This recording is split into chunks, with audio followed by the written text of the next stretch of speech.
Oi, pessoal! Sejam bem-vindos a mais um Conversa de Peixe Grande, programa do Ictus Podcast. Nós estamos aqui hoje com uma presença que eu estou bastante feliz, bastante ilustre, tanto pela importância dessa pessoa, quanto pelo fato de ser uma peixe grande. É uma coisa que a gente não tem conseguido com tanta facilidade. Eu estou muito feliz por isso. Mas antes disso, eu sou o Thiago André Monteiro, vulgo Tan, então siga-me no Twitter, @vulgotan.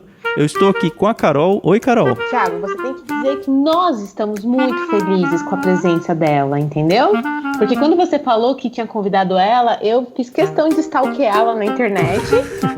E eu acho que eu sei mais do que você dela, hein? Pode ser. Oi, pessoal, eu sou a Carol Simão. Se você quiser me seguir lá no Twitter, é @somentecarol. Eu já expliquei essa história pra vocês, então só segue lá, @somentecarol. E quem que tá com a gente, Carol? Eu vou deixar você com as honras de apresentar. Nossa ilustre convidada, ela é brasileira pernambucana e eu amo o sotaque dos pernambucanos. É a querida Ruth Salviano. Tudo bem, Ruth? Tudo ótimo. Pena que eu não tenho sotaque. Poxa. Porque eu vim de Pernambuco tão nezinha, com 9 meses. Então eu não tenho sotaque, que eu também gosto bastante. Mas não tenho sotaque, mas eu creio que eu tenho a criatividade, modéstia à parte, um pouco do talento que eu enxergo nesse povo nordestino. Esse Nordeste já deu ao Brasil tantos escritores, poetas, gente boa. Então eu fico sempre orgulhosa de dizer que eu sou nordestina, e quanto mais eu sou nordestina, mais tenho orgulho de ser. Legal. Ai, que delícia. E para quem ainda não ligou os pontos, a Ruth, ela é uma autora brasileira, ela tem alguns livros, todos eles focados na questão das mulheres envolvidas dentro de algum contexto da história do cristianismo. A gente vai, obviamente, falar um pouquinho sobre isso, então não vou estragar muito. Antes disso, eu queria explicar para você que não conhece ainda o que é essa conversa de peixe grande que a gente faz. Nós temos um clube literário também, além do podcast, Clube Ictus. Você pode encontrar mais detalhes no site clubeictus.com.br. E nós, todo mês, entregamos um kit com alguns livros, sendo um deles indicado por quem nós chamamos de peixes grandes, que são pessoas do universo cristão que amam livros assim como nós e que podem indicar então pra gente os livros que marcaram a vida deles. Então nós estamos hoje aqui com a Ruth, que vai falar um pouquinho da vida dela pra gente e com certeza vai indicar bons livros pra gente conhecer também. E um deles a gente vai selecionar e mandar no kit do Clube Ictus. E se você quiser ouvir esse e outros programas, basta acessar o nosso site ictus.com.br. Lembrando que Ictus você escreve ICHTHUS. Onde mais a gente tá, Carol? Nas principais plataformas de podcast, no site, dentro do site clubeictus.com.br, a gente tem lá um playerzinho onde você pode fazer o download ou ouvir no seu próprio computador, no seu celular, no carro, aonde você quiser. E tem uma novidade agora, Carol, acho que você não tá sabendo dessa ainda. Nos posts dos episódios mesmo que a gente tem no site ictus.com.br, a gente tá disponibilizando também links para todos os livros que são mencionados aqui nos programas. Então, se você quiser adquirir algum desses livros, a gente tem lá um link já prontinho para você, é só clicar lá e saiba que se você fizer essa compra usando o nosso link, você também tá ajudando o projeto do podcast a crescer. Então, vai lá, acessa, ouça na sua plataforma favorita, mas se você gostou de algum livro, quiser conhecer mais, acessa ictus.com.br, procura a postagem do podcast que você ouviu e lá dentro vai ter um monte de link com um monte de livro que vai ser dito nesse programa. Se você quiser falar com a gente, é só usar hashtag #IctusPodcast em qualquer rede social. E aí você pode criticar, pode sugerir. Se você tiver um livro para indicar, a gente está aceitando tudo. Hashtag #IctusPodcast é só usar, pessoal. E quem sabe você não vai aparecer aqui nos nossos podcasts, no comentário que você fizer, certo? Ó, que beleza, hein?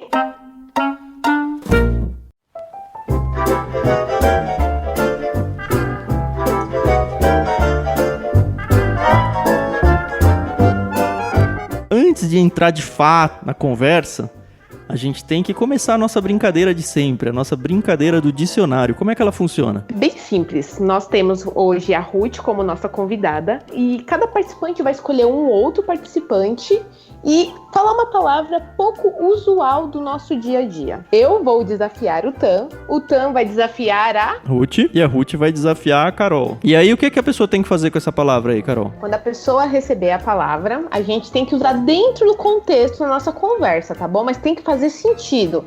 Eu não posso simplesmente pegar a palavra e, ai, gente, eu esqueci, a minha palavra é tal, e fazer um trocadilho. Não, tem que caber dentro do nosso contexto. E se não conseguir? Se não conseguir, a gente tem que pagar uma pequena prenda, e aí a gente tá preparando aí um trava-línguas bem legal pra pessoa. Mas não vai ser o caso da Ruth, né? A Ruth é autora, Exatamente. super erudita, é bem mais fácil a gente não conseguir fazer aqui o uso da palavra. Com certeza. E tem uma coisa muito importante nessas palavras, que além da brincadeira que a gente tem aqui, elas são também códigos de cupom de desconto para você ganhar 10% na primeira mensalidade de qualquer assinatura do Clube Ictus. Então basta você usar as palavras, qualquer uma das 3 palavras desse programa, lembrando que sempre sem acento, sem cedilha, a palavra internetês dela, né? Basta você usar então ela como um cupom de desconto, e esse cupom de desconto é válido até que o próximo programa entre no ar. Então se você tá tentando usar essa palavra e ela não tá funcionando, provavelmente você tá ouvindo esse programa um pouquinho tarde. Basta também você procurar o próximo episódio, ou o último episódio lançado, que você vai encontrar a palavra da vez. Então vamos aos desafios. Eu vou desafiar a Ruth com a palavra aziago. A-Z-I-A-G-O. Rima bastante com o meu nome, mas não é. Aziago. Tudo bem, Ruth? Tudo bem. E você vai desafiar a Carol com qual palavra? Com a palavra sui generis. São 2 palavrinhas separadas, mas com um significado só. É uma palavra que vem do latim e é bem facinha. Sui generis. Isso. Pro cupom de desconto, a gente vai juntar isso tudo numa palavra só, tá bom? Olha, realmente quando ela falou me assustou um pouquinho, mas o significado é bem tranquilo. E eu vou desafiar o Thiago. E eu sou muito boazinha com o Thiago, viu? Obrigado. Rubicundo. Vai você. Ai. Rubicundo. Vamos descobrir o que é rubicundo aqui. Não, é tranquilo, é tranquilo. Agora sim, vamos parar de falar. Ruth, quem é a Ruth por Ruth? Como já falamos, eu sou pernambucana, nasci em Belo Jardim. Minha família veio, quando eu era neném ainda, para São Paulo tentar, como bom nordestino, tentar sorte na cidade grande, em São Paulo. Então nós viemos, meu pai, minha mãe, 3 filhos, o caçula nasceu já em São Paulo. Cresci num lar evangélico, tive essa bênção de ter um pai apaixonado por Deus, um homem de Deus, de oração, de leitura da Bíblia. E eu tive o privilégio de crescer neste lar, onde ouvia hinos, decorei hinos, porque meu pai gostava de cantar o dia inteiro. Isso faz tanta falta hoje em dia, né? Oh, tão bom o louvor. No meio dos louvores, Deus habita. Amém. Então foi um lar muito bom de passar na porta do quarto dos meus pais e ver meu pai ajoelhado, sempre orando, culto doméstico. Foi uma época muito boa, muito gostosa. Agora nós estamos numa época mais aziaga. Nossa, já gastou assim rápido. Uma época de incerteza, estamos vivendo, infelizmente, essa de vírus, que a coisa boa que tem é estarmos podendo fazer esse podcast, cada um na sua casa. Se você percebeu alguma diferença no questão de qualidade de áudio, a gente está fazendo pela primeira vez uma gravação à distância. Normalmente a gente tenta ficar próximo. A gente até tinha marcado de ir na sua casa aí, né? Mas infelizmente o coronavírus atrapalhou tudo, né? Atrapalhou? Como atrapalhou? A gente não tem ideia, né? Os casamentos que foram cancelados, Pois é. Viagens. Eu tinha sido convidada para ser preletora do 6º Congresso das Pastoras Batistas do Brasil, que ia ocorrer lá em Brasília em 30 de agosto. Já cancelaram? E já cancelaram, bebê. Eu duvido que até agosto o mundo vai estar rodando normal, viu? Pedro, não pode demorar até lá não, né, gente? Tomara que isso resolva. Amém. Resolva antes. Mas é isso daí. Eu fui professora da Faculdade Teológica Batista de Campinas porque cresci em São Paulo, trabalhei, estudei, casei, tive os 2 filhos mais velhos. O caçula, assim como o meu irmão nasceu em São Paulo, o meu caçula nasceu em Campinas já nasceu aqui. E eu creio que foi por Deus esse direcionamento para virmos para Campinas. Meu esposo, Biratã, ele foi transferido para Campinas para abrir uma agência do banco que ele trabalhava, era bancário, e isso me abriu portas da faculdade teológica. Eu acredito que eu em São Paulo não teria tido essa oportunidade, porque eu era de uma igreja pequena, de periferia de São Paulo, e aqui eu pude lecionar, quase 20 anos eu lecionei na Faculdade Teológica Batista. E qual que é a sua área? Muitas matérias. A minha área é história, né? Eu sou licenciada em estudos sociais e minha área é história e geografia. Lecionei geografia bíblica, história dos batistas, história do cristianismo e metodologia da pesquisa, filosofia da religião, apologética. Faculdade pequena, a gente faz de tudo. Eu sou formado em seminário pequeno também, é isso aí. Todo semestre é uma loucura para conseguir encaixar os professores, né? É isso mesmo. E aí eu senti vontade de fazer teologia, porque eu estava numa faculdade teológica e foi uma coisa bem... Vou dar uma colher de chá aqui para Carol. Foi uma coisa bem sui generis. Puxa, eu ia falar isso. Perdeu, Carol, perdeu. Arruma outro. Porque o que aconteceu? Uma coisa assim única. Eu era professora e aluna. Eu acho que foi o único caso na faculdade. Uau. Ao mesmo tempo? Ao mesmo tempo. Que legal. Os alunos respeitavam, assim, a autoridade? Sim. Era muito gostoso. Mas é porque você era rígida, não? Não. É que eu ficava mais pertinho deles, trocando ideias. Foi muito gostoso. Fiz viagem missionária com eles. Então, me aproximei mais dos alunos.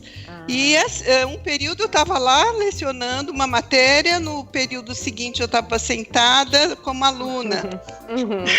Como é que você fez para passar das matérias que você estava dando aula?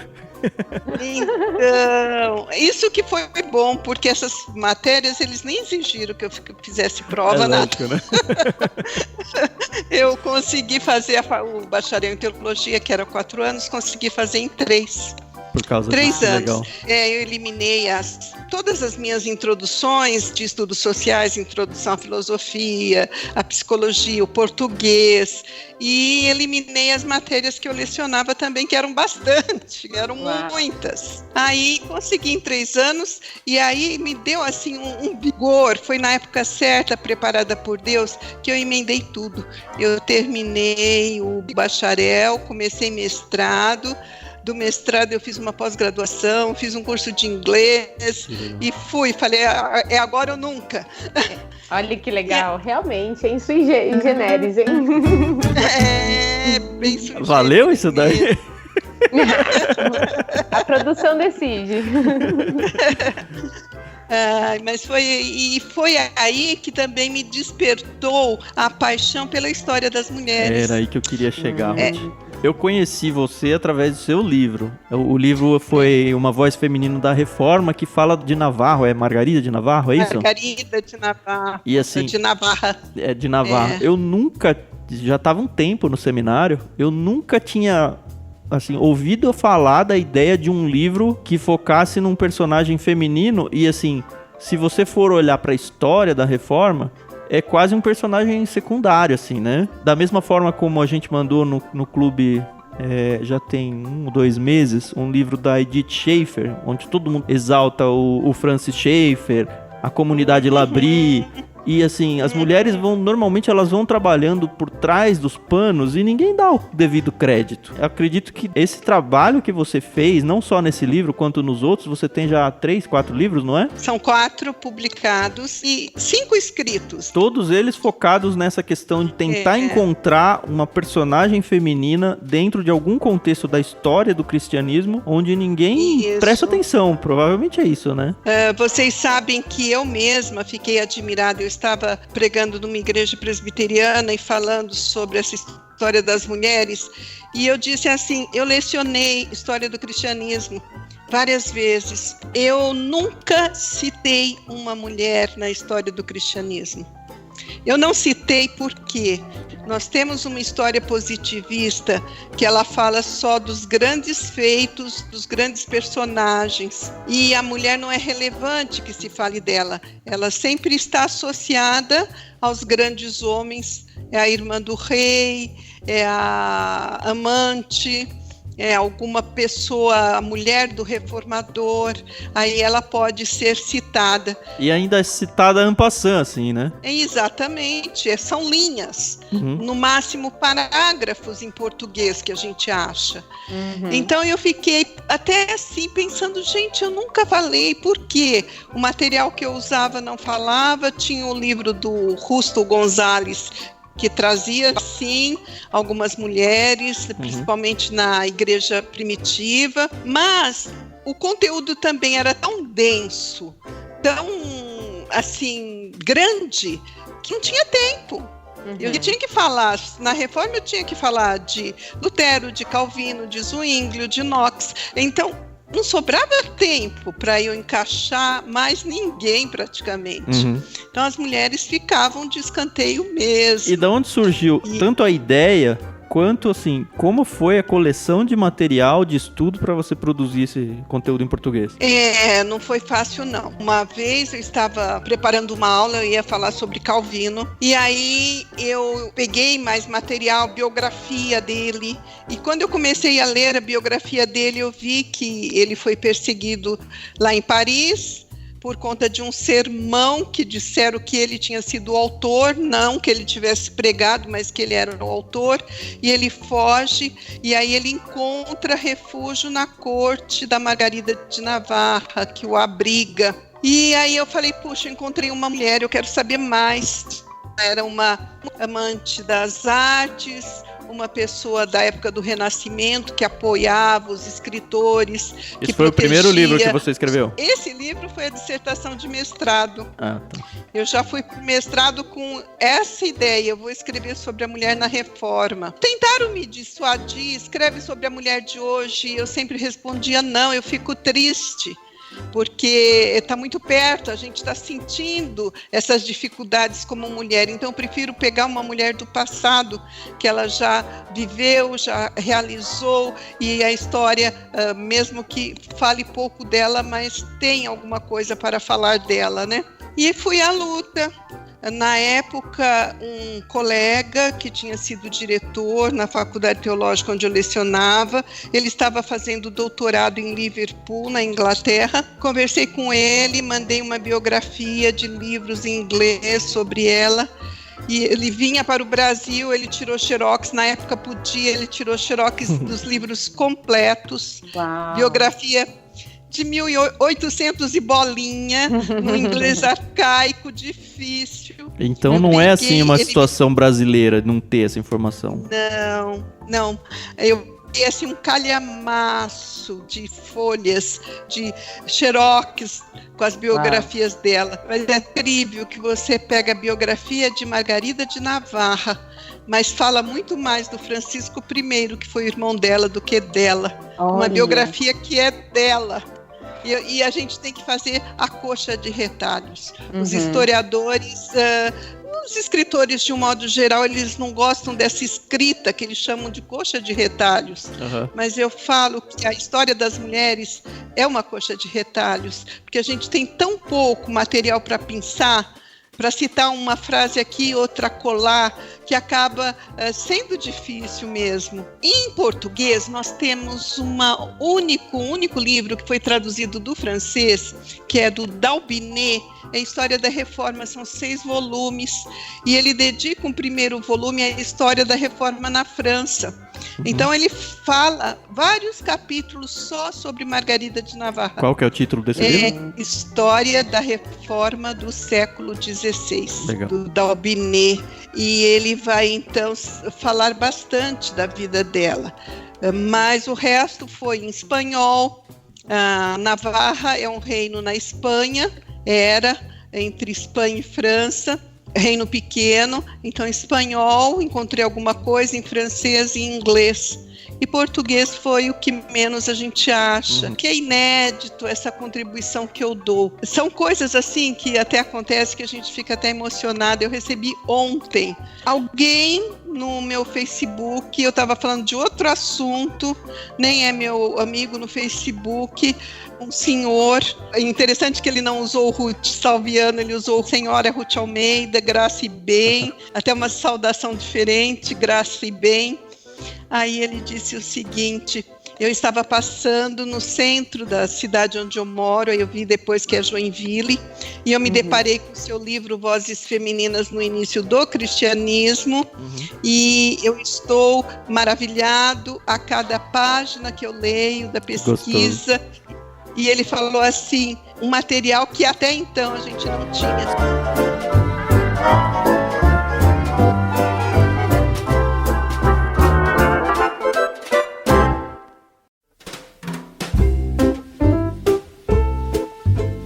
Você acha que você é a pioneira no Brasil? Hoje em dia, não só a pioneira, mas a única que escreve nesse contexto, assim? Tem mais mulheres escrevendo, mas eu acho que eu sou a pioneira porque eu comecei em 2004 com uma voz feminina na Reforma de uma forma independente, né? Então, já são 20 anos, desde 2000 que eu pesquiso, e principalmente agora com os 500 anos da Reforma, apareceram mais livros sobre mulheres na Reforma, sobre a primeira-dama da Reforma, falando então, da fala mulher... um pouquinho quais são os livros que você tem. Então, primeiro foi esse, Uma Voz Feminina na Reforma, ele foi publicado de forma independente em 2004, eu falo sobre a participação da Margarida de Navarra na Reforma Francesa. E em 2010, a editora Agnus assumiu, vamos dizer assim, me bancou, né? Sim. Aí, em 2010, eles fizeram uma outra edição, bonita, mais completa, esse mesmo livro.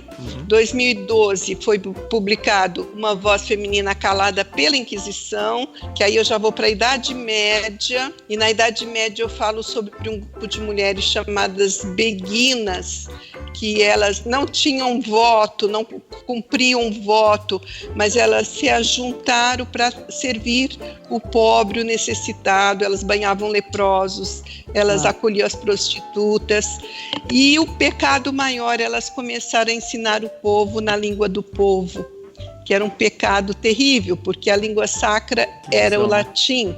Só se falava de Deus na língua sacra. E elas foram martirizadas, não? Então, a que eu conto, Marguerite Porrette, ela é queimada pela Inquisição, porque ela escreve um livro falando da caminhada da alma. Alguns meses a gente mandou o livro dos mártires. A gente até gravou um podcast lá com o pessoal do Irmãos.com, o literário. E tem várias histórias com mulheres envolvidas. E aí você percebe que não foi um negócio só os homens, só os líderes religiosos, todo mundo sambava ali, né? Esse livro eu usei quando eu falei das mártires da Igreja Primitiva, porque aí depois da Inquisição eu escrevi o livro que ganhou o Prêmio Areté 2015, que foi Vozes Femininas no Início do Protestantismo Brasileiro. Já trouxe pra cá. Aí eu falo do nosso Brasil. Aí eu falo do período do Império de Dom Pedro II, da escravidão. Todos os meus livros, um texto de época para situar o leitor. Depois eu falo sobre o papel feminino. Este do Brasil, eu falo do início das denominações no Brasil, das primeiras denominações protestantes, das perseguições, da forma de culto, da doutrina.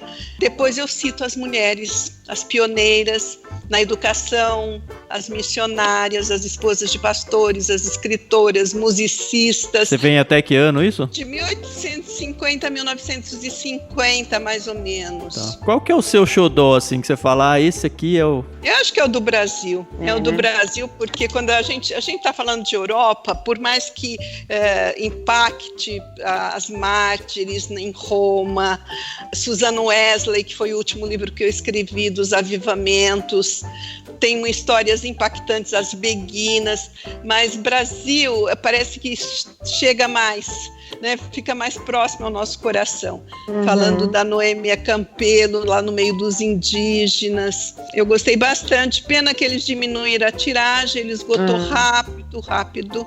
Você acha que a aceitação do público foi boa, assim, no geral, dos seus livros? Boa.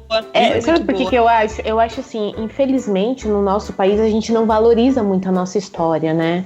Então, é muito complicado, é muito difícil você encontrar uma pessoa que realmente esteja disposta a enriquecer, né? Contar com detalhes sobre as denominações, não só sobre as mulheres, mas contar de uma forma geral o que nós vivemos aqui, né? A gente não dá o devido valor para os nossos historiadores. Não sei nem se é só os autores, os leitores também. Não sei se eles demonstram interesse naquilo que eles deveriam se preocupar. Nós temos uma personagem, uma metodista, Eula Kennedy.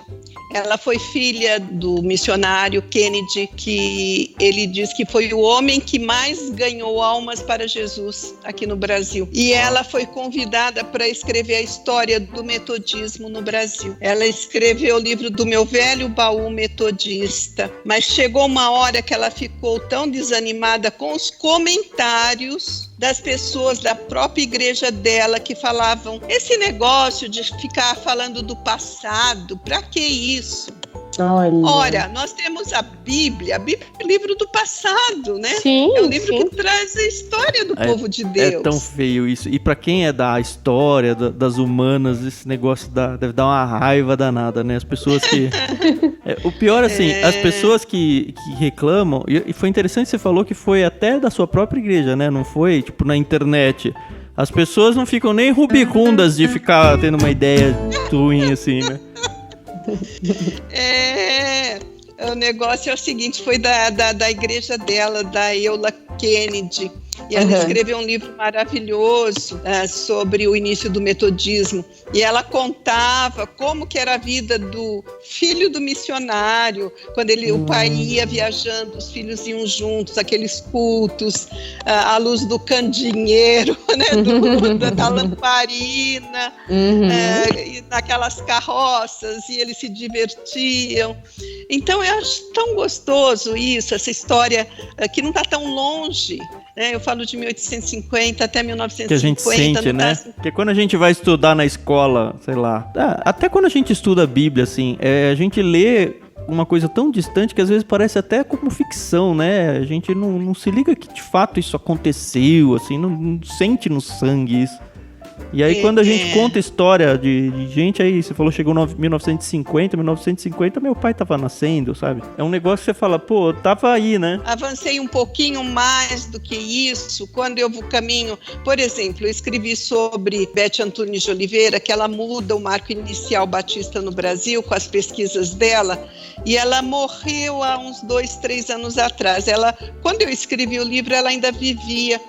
E foi tão emocionante a foto dela lendo meu livro que fala dela. Que legal. Né? É impagável. Então ela ficou emocionada de ver aquilo. E eu fiquei mais emocionada ainda, né? De ter proporcionado essa alegria para ela. Porque foi uma mulher incrível, persistente. Ela ficou 50 anos em Manaus como esposa de pastor, na periferia. Quase que morre de febre amarela, os filhos. Então é muito gratificante a gente... É importante.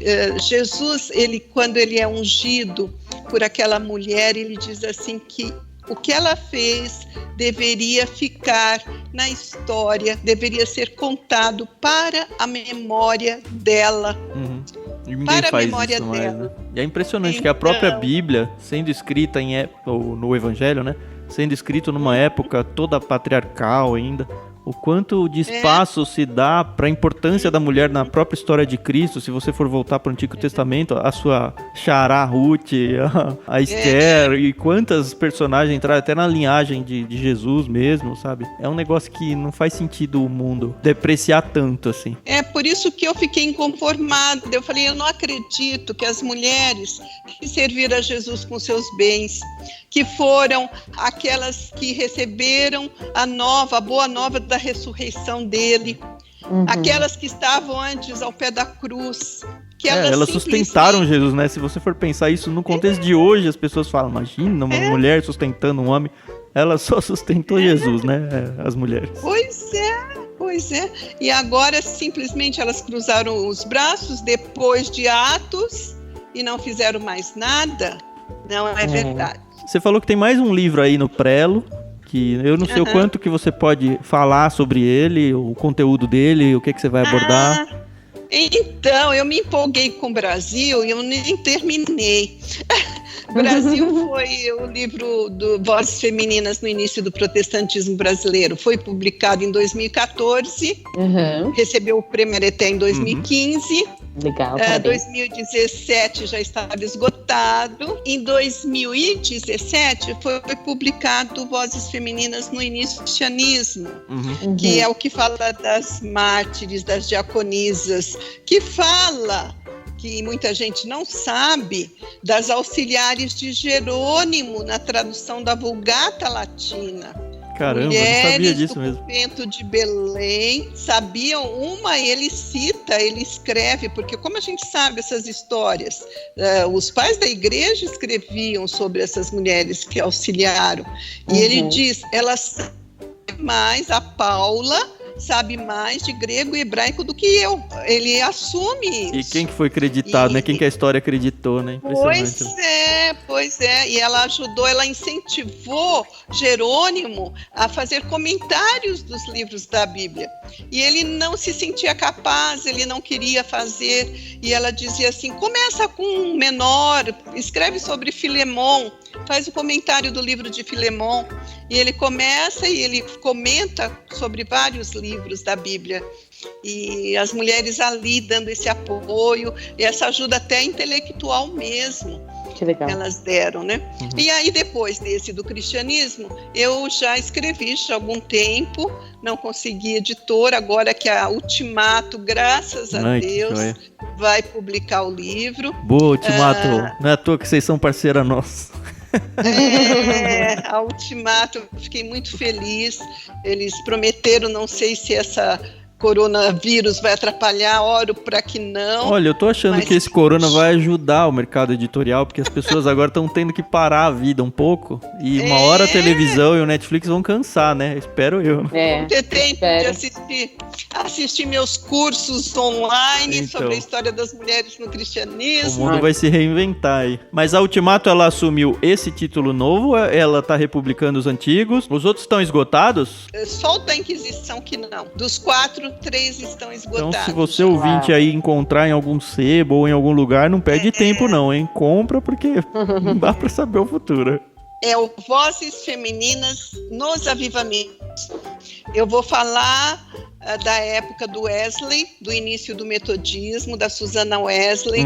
Eu falo também do Finney, eu falo do Whitefield, de outros, porque eu não falo só de mulheres. E o livro não é só para mulheres. Quem quiser um panorama da história do cristianismo, eu vou contando todo esse contexto, eu vou contextualizando toda a história, e aí eu vou citar esses grandes homens avivalistas, vou falar da condição moral na Inglaterra, que era péssima, e como o avivamento melhora, como a conversão, a regeneração transforma as pessoas em novas criaturas que vão ser úteis à sociedade. Eu vou falar de Frances Willard, que ela é uma pioneira em defesa do voto feminino. Caramba. Mas por que ela queria que as mulheres votassem? Porque ela queria que as mulheres votassem contra o comércio de bebidas alcoólicas. Olha. Estava destruindo. Que ano isso, mais ou menos? 1800. Caramba. Já 1800, século já começo do século XIX. A luta é grande, né? Depois vai ser aprovada a lei seca, né? A gente começa ali o metodismo no século XVIII, caminhamos até o século XIX, começo do século XX, quando a gente fala do movimento da Rua Azusa, aquele início do pentecostalismo.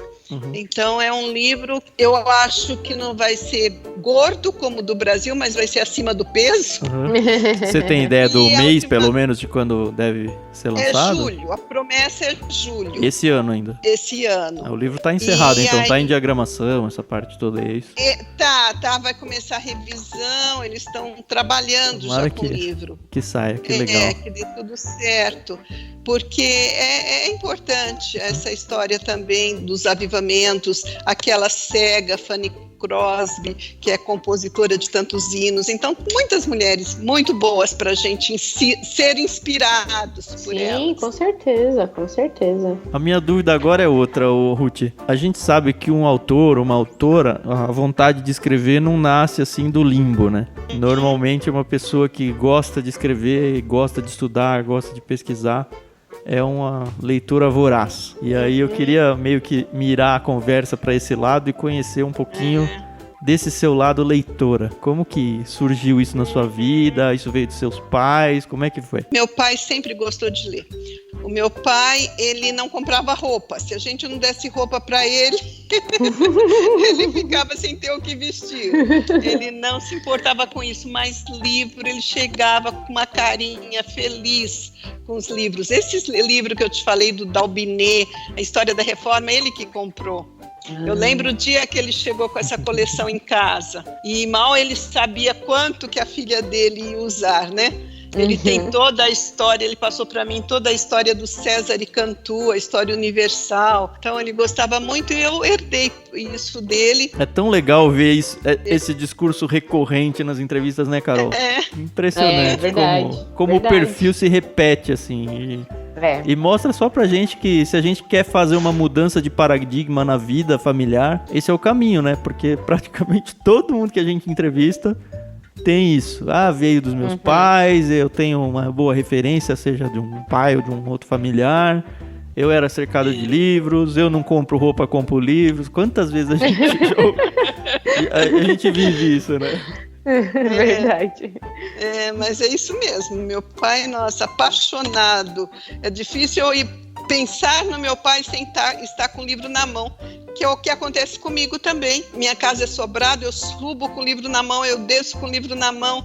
Aqui no meu escritório é um monte de livros, né? Então a gente está sempre lendo, sempre buscando alguma coisa para ler, né? Verdade. Agora, para a minha pesquisa em si, eu mudei um pouco o que eu lia, né? Eu sempre li bastante, até para lecionar sobre a história do cristianismo, mas para eu descobrir a história das mulheres, eu tive que mudar. Essa história das mulheres é recente, ela não é antiga, não. É século XX, é uma história bem recente. Então, o que a gente tem que ler?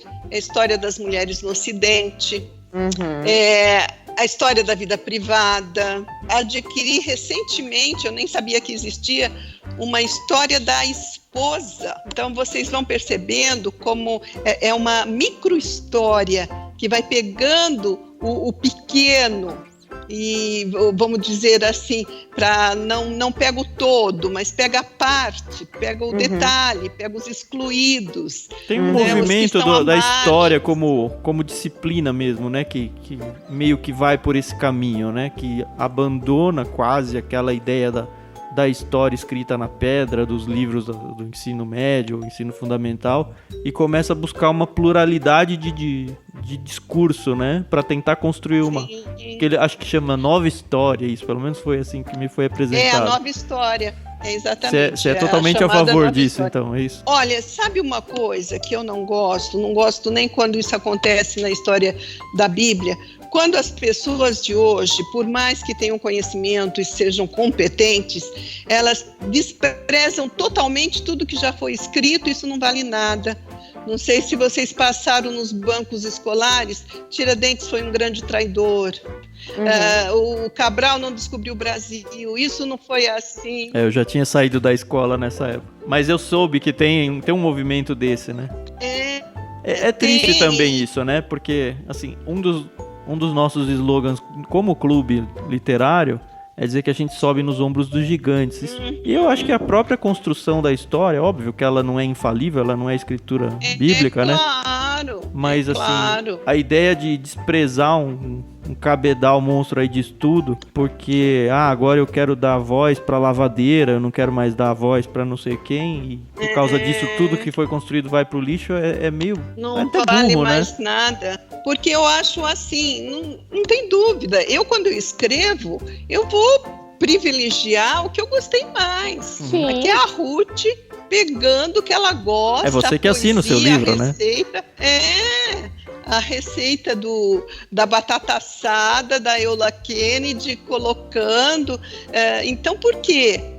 As pessoas comentam que meus livros são gostosos, apesar de ser livro de história, de ler, por conta de ser uma mulher escrevendo, e eu pego detalhes. Eu falei, puxa, isso é interessante, isso eu nunca vi. Eu ouso dizer que um homem não ia conseguir escrever um livro com o seu olhar, assim. Um livro sobre mulher, sobre a história da mulher, se um homem escrevesse, ele não ia performar tão bem. É diferente, tem tudo isso, mas eu não posso crer que uma pessoa como os discípulos de Jesus, que estavam ali com ele, as 500 testemunhas da ressurreição, como que essas pessoas que estavam tão próximas ali da história, elas podem ter escrito coisas erradas, porque um historiador de hoje ou do século passado fala que não foi nada disso. Pois é.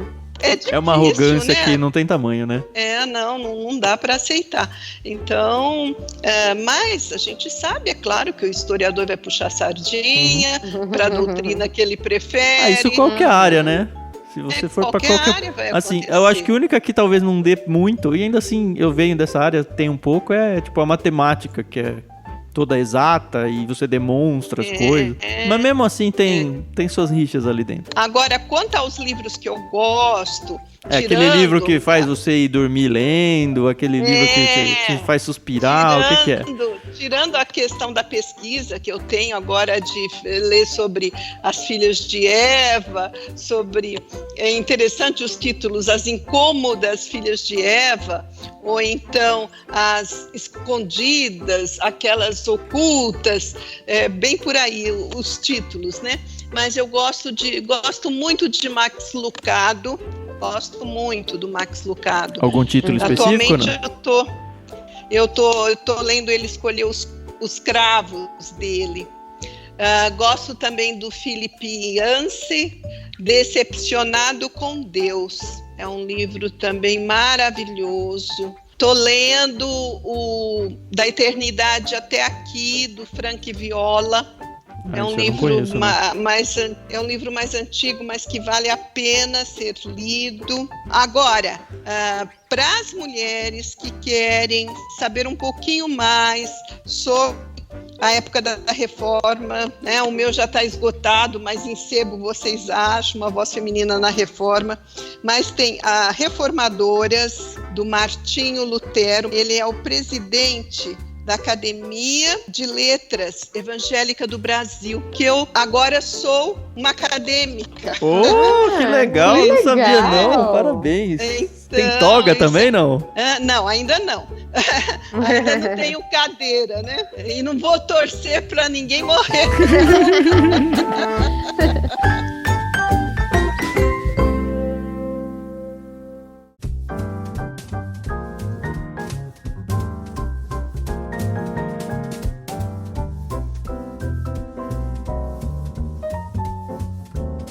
Então, o que marcou mesmo foi o Decepcionado com Deus, do Philip Yancey. Foi um dos melhores que eu já li. Ele vai trazendo desde o Antigo Testamento, como Deus vai trabalhando com o homem, e a gente pode entender porque quem não tem as suas dúvidas existenciais, quem eu sou, o que eu estou fazendo aqui, por que isso, por que tanto sofrimento, por que tanta dificuldade. E uma frase que ele coloca, é uma frase que eu nunca esqueci. Ele diz: a vida é injusta, Deus não é injusto. A vida é injusta, porque nós não podemos confundir Deus com a vida. E a gente faz muito essa confusão, né?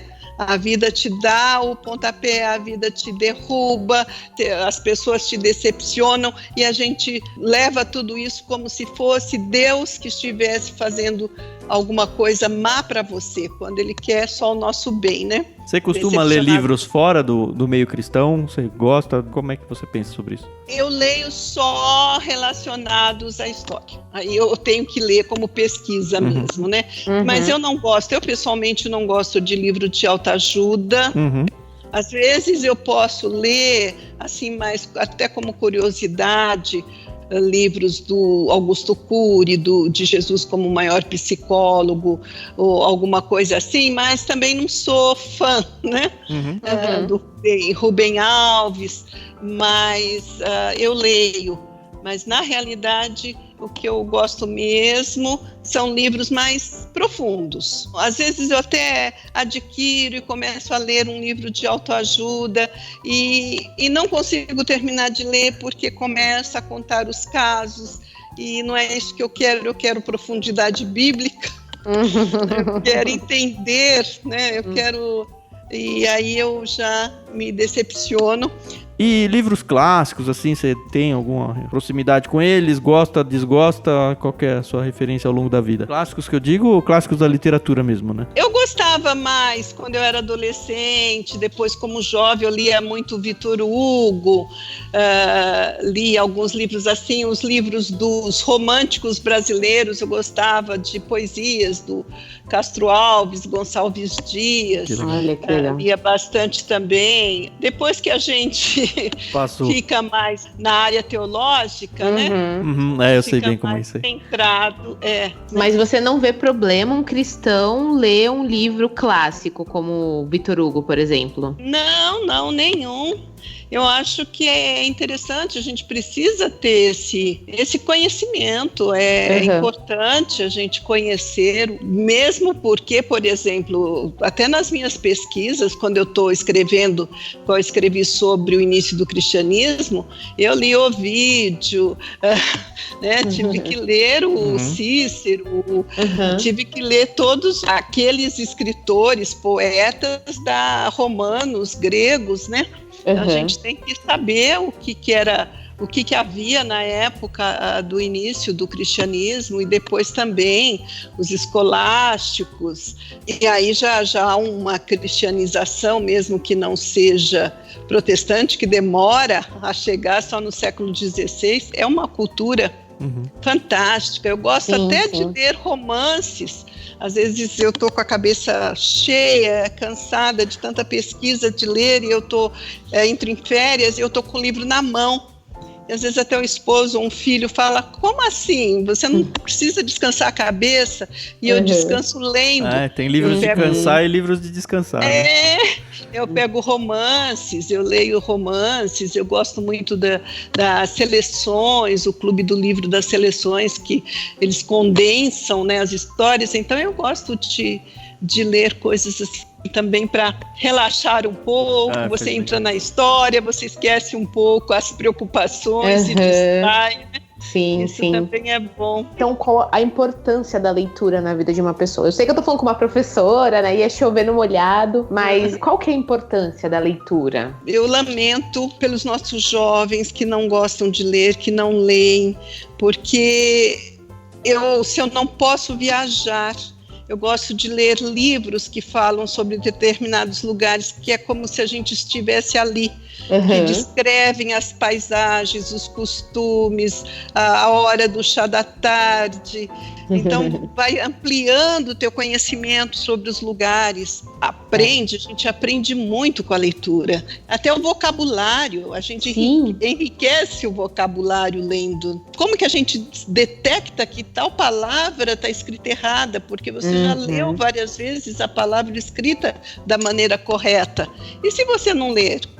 Como que você vai saber? A gente hoje vê tantas palavras escritas erradas.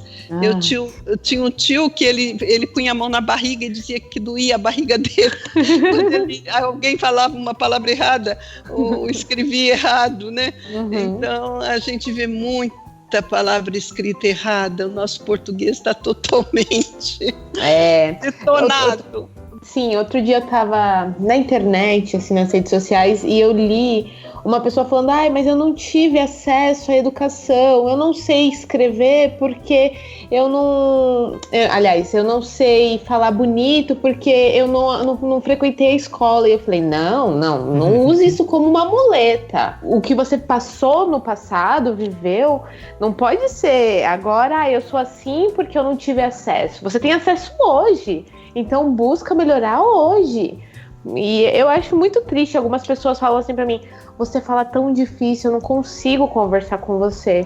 E puxa vida, eu não falo difícil. Eu tô em contato com os livros e a gente aprende tanto com eles que eu não posso voltar a ser aquela pessoa que eu era 5, 6 anos atrás, quando eu já aprendi tanto, já li tanto, já pesquisei tanto. Então, eu acho que as pessoas elas usam isso um pouquinho de muleta para não quererem melhorar.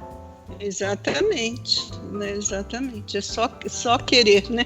Exatamente. E em relação a livros digitais, os famosos e-books, prefere, não gosta, passa longe? Olha, eu ainda não consegui usar. Eu uso para pesquisa. Aí eu uso, né? Porque muitas vezes eu não acho no sebo, porque se eu achar eu vou comprar, que eu quero pegar o livro, eu quero rabiscar. Você é daquelas que fica visitando o sebo, então?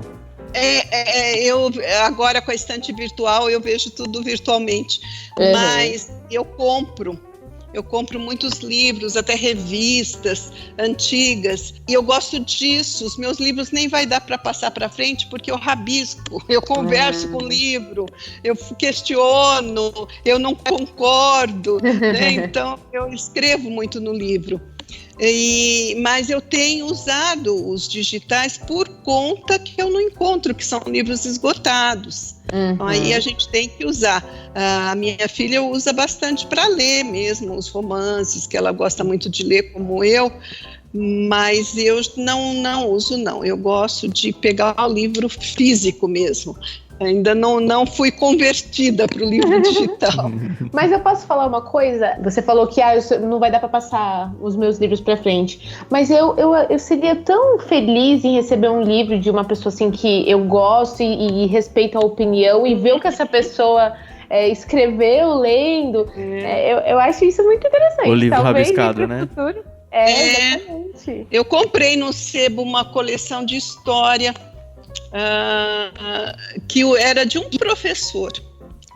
Gente, rabiscado, colado, jornal, textos de jornal, mas eu achei tão bom. A aula está preparada melhor, ali. Né? Sim. A edição do professor. Ele já fez o sumário, já destacou o ponto importante, já colou uma curiosidade que ele achou sobre a época. Há uns 2, 3 anos lançaram um livro com essa proposta, né, Carol? Você lembra? Era S, né? É o Navio de Teseu. Isso. Quer dizer, eles pegaram o Navio de Teseu e fizeram essa brincadeira. Foi aquele diretor J.J. Abrams. Isso. E ele fez essa brincadeira. São 2 pessoas que pegaram esse livro na biblioteca da faculdade e elas se conversam de acordo com pelas o texto margens do livro, né? Elas vão trocando o empréstimo. Legal. Cara, é muito. A proposta do livro é sensacional. Não sei se você conheceu, Ruth. Ele vem numa caixinha, chama S só.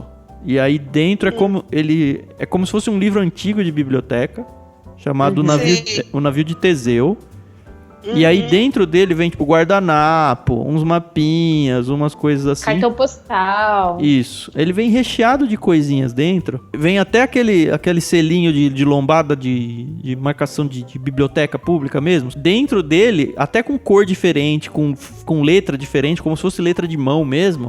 É como se tivesse um menino pegou emprestado da biblioteca e aí tava fazendo o trabalho acadêmico dele e foi anotando no livro da biblioteca nas margens. Aí uma menina pega o livro e aí vê a anotação dele e faz um comentário em cima da anotação dele. E aí ele pega de novo o mesmo livro e retruca o comentário da menina. E aí, assim, o livro inteiro tem a história do livro, a história das margens, os adendos dentro das páginas. É muito bacana. Por exemplo, essa coleção de César e Cantu, a História Universal, foi do meu pai. Ele leu inteiro. E aí eu vou pesquisar uma época para escrever meu livro, por exemplo, uma época da Reforma, que fala dos papas, um envenenava o outro, o bispo envenenava o papa, e aqueles conchavos, aquela imoralidade. Aí meu pai escreveu, porque meu pai rabiscava também, né? Ele escreveu assim, cobra engolindo cobra. E aí eu escrevo também alguma coisa. Então é como se eu estivesse conversando com meu pai, e se ele não tivesse escrito nada. eu não saberia, né, o que ele pensou, como ele reagiu diante da leitura. Várias vezes que eu vou escrevendo nas margens do meu livro, eu fico pensando, será que algum dia alguém que não sou eu vai pegar esse livro e vai ler e vai falar, olha, o Thiago pensava isso. Sei lá, né? O futuro reserva aí. Muito, muito, muito obrigado pela paciência, pelo tempo enorme que você ficou gravando com a gente. Até por estar separado aí da família aí pra poder ficar junto com a gente. Tomara que dê muito certo esse projeto com a Ultimato aí. Tomara que dê tão certo que eles relancem todos os livros. Seria ótimo. Então, porque o meu projeto, publicar, já encontrei vários errinhos, a gente corrige, sempre fica alguma coisa. Não tem fim, né? Do Brasil, eu queria fazer essas revisões. O da Reforma e da Inquisição são os únicos 2 que é uma voz. Se vocês separarem, os outros são vozes femininas no início do cristianismo, vozes femininas no início do protestantismo. Você queria unificar isso tudo? Vozes femininas nos avivamentos. E eu quero fazer o da Reforma e o da Inquisição, vozes femininas. Eu quero colocar mais personagens. Como se fosse uma série, né? Dos magrinhos, eu quero fazer os livros mais gordos. Né? Tomara que dê certo. Agora mesmo, este ano, se nada mudar, eu vou fazer um congresso que eu vou falar só sobre a participação feminina na Reforma, quinta, sexta, sábado, ou de manhã à tarde. Então, só sobre isso. É um assunto que chega 31 de outubro, que é o aniversário da Reforma. O povo gosta, né? As igrejas sempre reformadas tem um movimento, né? Gosta. Então eu quero ainda, se Deus permitir, se a Ultimato topar esse desafio, vai depender muito de como vai ser o lançamento dos avivamentos. Como vai ser um livro mais denso, pode ficar mais caro. O meu público eu sei que é restrito, porque é pessoa que gosta, eles usam muito meus livros, meus leitores, para escrever TCC, como fonte de pesquisa, né, para monografias. Você considera que é um livro bem acadêmico mesmo? Tudo que eu escrevo tem a fonte, eu cito toda. Mas para quem está ouvindo, eu posso dizer, pelo menos do que eu li, A Voz Feminina na Reforma, tá bem longe de ser aquele livro difícil de digerir no academicismo, eu tô falando. Isso. É um livro super gostoso de ler, você vai, assim, parece realmente que a gente está sentado junto com a Ruth e a Ruth está contando a história pra gente. Às vezes eu falo com os meus alunos, os ex-alunos, que parece que eu estou dando, eles falam assim, parece que você está dando aula. E algumas surpresas boas que a gente tem nessa trajetória. A semana passada, retrasada, me visitou uma leitora que ela mora nos Estados Unidos. Ela já está lá há quase 20 anos, uma pastora lá. Prima dela levou meu livro para ela. Ela leu os 4 livros, leu todos, e ela disse que ela falava para o marido, para o filho, olha, não me perturbem, eu vou ler. E ela ficava lendo, sem parar. Aí ela sentia já meio doída de estar sentada tanto tempo, tinham passado 3 horas, e ela falou isso para mim, você tem esse dom de conseguir. Aí eu fiquei pensando, mas o que eu faço? Eu pego os textos, eu junto, eu faço o gancho. Você é professora, Ruth. Professora tem uma magia de passar as coisas que... Assim, quem tá passando não percebe, mas quem tá lendo... Mas quem tá recebendo é verdade. Graças a Deus por esse dom que ele deu. Quando eu era adolescente, eu gostava muito do Tomás Antônio Gonzaga, que escreveu Marília de Dirceu, naquela época da Inconfidência Mineira, companheiro de Tiradentes. E aí, eu tinha 14 anos, eu era professora de datilografia, meu primeiro emprego, professora. Eu peguei tudo que eu achei de Tomás Antônio Gonzaga, escrevi uma biografia dele, coloquei alguma foto, tinha aqueles álbuns de figurinha, poesia que ele escreveu, a biografia da Doroteia, da Marília de Dirceu, também coloquei a foto, encadernei, cartolina, claro, né? Sim. Papelzinho de seda no meio. E aí deixei em casa, meu pai pegou aquele material, leu, falou assim para minha mãe: que livrinho bom é esse? Aí a minha mãe disse: isso daí é coisa da Ruth. Ela que escreveu. Que legal. E eu fiquei tão feliz que meu pai gostou. Nossa, que legal. Não precisa de ninguém mais para criticar, né? Coisa que a gente nasce realmente, é dom de Deus, né? Que a gente... E eu falei, eu quero usar. Eu estou feliz agora também, queria deixar esse recado, que eu consegui gravar essa história que tem nos livros que estão esgotados. Eu consegui gravar aulas.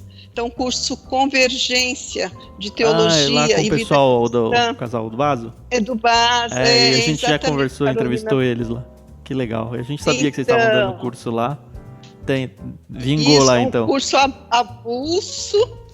avulso de História das Mulheres no Cristianismo. São 41 aulas. Que vai desde a igreja primitiva até o protestantismo no Brasil. Até esse livro que ainda não foi publicado tem as aulas. E se alguém quiser fazer esse curso no futuro, tem que... Qual que é a cidade? Como é que faz, o Ruth?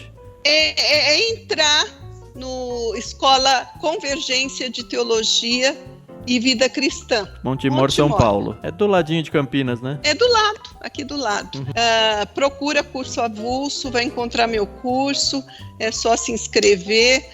No Dia da Mulher fizeram um desconto muito especial, ficou metade do preço. Eu acredito que no Dia das Mães, fica a dica, quem quiser, porque eu fico feliz, porque a gente não sabe o dia do amanhã.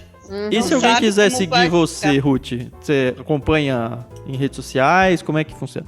Eu tenho o Facebook, eu tenho uma página que eu escrevo. Qual que é o seu usuário lá? ruthsalviano.com.br. Nessa página eu falo da minha adolescência, dos meus escritos, dos meus livros, das minhas igrejas, dos meus pastores, muitas fotos, dos eventos que eu já fui.